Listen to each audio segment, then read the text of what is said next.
So, are you a little nervous about a partial seam block? When you see those words, do you kind of shy away because I'm not quite sure what that is or it sounds intimidating? Well, let me take the mystery out of it for you. Let me walk you through how to piece a partial seam block. Now, personally, I love partial seam blocks because they have the effect almost of an infinity symbol because there's no clear start and stop. Where did the quilters start piecing? Where did they stop piecing? So you can see how my units twirl around this center unit. And that's the secret. We're going to start with that center unit. So let's look at how to piece a partial seam block. When making a partial seam unit, the first step I'm going to recommend is to lay out all of your pieces, just like I've done here. This way you can be clear on what the orientation of each unit that's going to go into the block is going to be, and you won't be disappointed when you're completely done. Now, once you've laid everything out, then we need to start sewing. So the first thing we're going to do, I'm going to take my center unit and I'm going to flip it over so that I have right sides together, and I'm going to make my first seam. Now, if the instructions don't tell you, then you want to stop for just a minute and think about this. Which side do you want to receive the seam?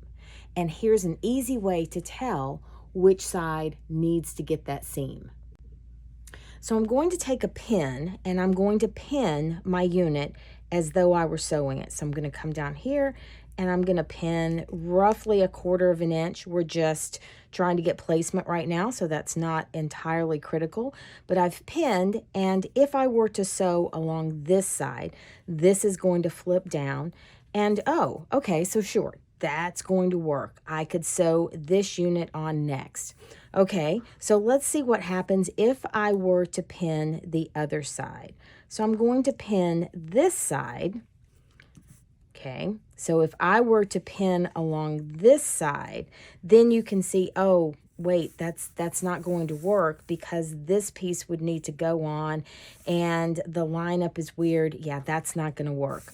So doing that quick little pin test before you take it over to the machine is really going to help you. So again, your instructions are probably going to tell you which side gets the seam. It's going to give you a diagram, but in case it doesn't, or in case you just want to verify before you start sewing to minimize that seam ripping, definitely do the pin test. So on this particular unit, this side is going to get the seam. Now, what am I going to do? Am I going to sew edge to edge? No, I'm not. I want to leave this inside edge that doesn't match up to anything. I want to leave this inside edge free. I want to sew over here to where my two edges do line up. So I'm going to leave myself, I usually tell people about a thumb's joint.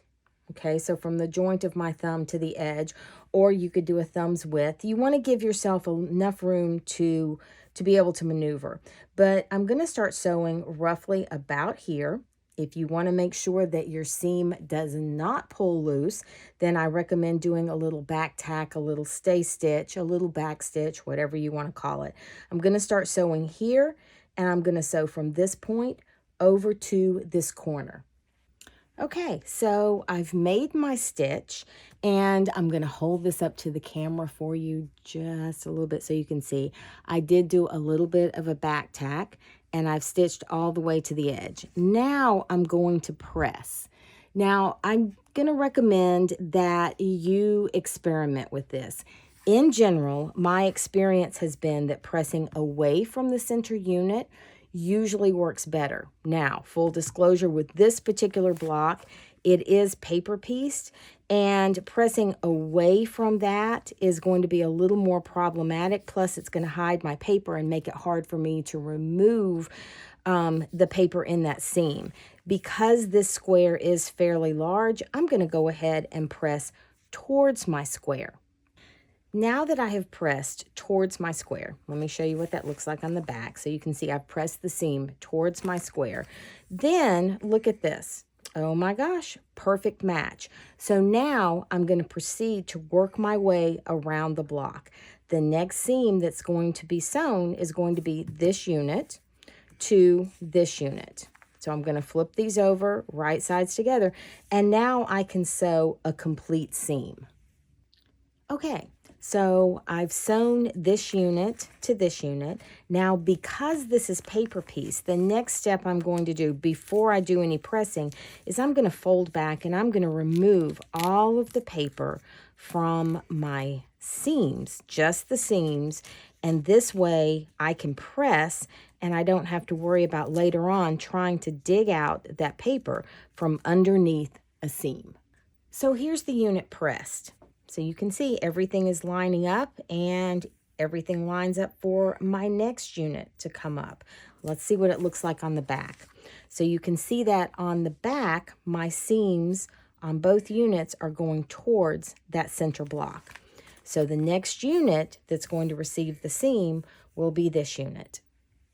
And again, I'm going to place right sides together and I will sew a complete seam edge to edge. Oh, and little helpful hint, if you're paper piecing a unit like I am, did you remember to shorten your stitch length? You're going to be so glad you did because one, it's going to make the paper easier to tear out, and two, as you pull out that paper, the seams aren't going to pull loose. Okay, we're making progress. So I've sewn this unit, I've sewn edge to edge. Here's what it's going to look like when I press. And just as a reminder, I'm going to go ahead, because this is a paper piecing unit, all of your partial seam blocks won't be paper piecing, but this one is. As a reminder, I'm going to remove the paper, and yes, I'm going to remove the paper on both sides, just in my seam allowance. And then I'm going to press again towards that center block. Oh my gosh, our block is almost done. So look, I've sewn my third seam, I've pressed, and now we're ready to add our last unit. And you may be alarmed, you may be, oh my goodness, how am I going to do this? Well, this is why we left a tail. We left this open so that we could maneuver this. Now, you've been pressing. So one thing you're going to need to do when you go to work with this last side is you're going to need to fold this unit back. This is the first unit we sewed. We're going to fold this unit back out of the way. I like to press this open so that it's nice and flat, because this unit is going to snug up against this one. And I need to press this seam back open so it lays nice and flat so that everything matches up. This is the little bit of the awkward part. Totally doable though. So just remember, press this little area that you left open, press it back flat, and then we're going to match these two pieces up, right sides together, and we're going to sew that seam. All right, success. We now need to, because this is a paper piece unit, remove the paper. Remember, if it wasn't a paper piece unit, you wouldn't have that step. But we're going to take the paper out of the seam. We're going to press, and then we're going to come back and we're going to complete that partial seam that we started with in the beginning. Now, when I'm getting ready to close up the seam, couple of things. I want to flip this over and I want to make sure that my center block is pressed nice and flat. And then everything should line up. When I start stitching, I'm going to start back here just a few stitches behind where I started sewing. So here's my little back tack stitch right here. I'm going to start my stitches right here just so they overlap, and I'm going to sew all the way to the end.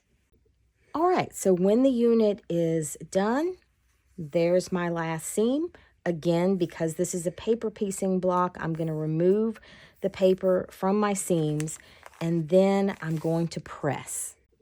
And success. We have a lovely partial seam block that is perfectly pieced and everything lines up wonderfully. So I hope that these tips have helped and will make you feel a little bit more comfortable when you go to approach your partial seam block.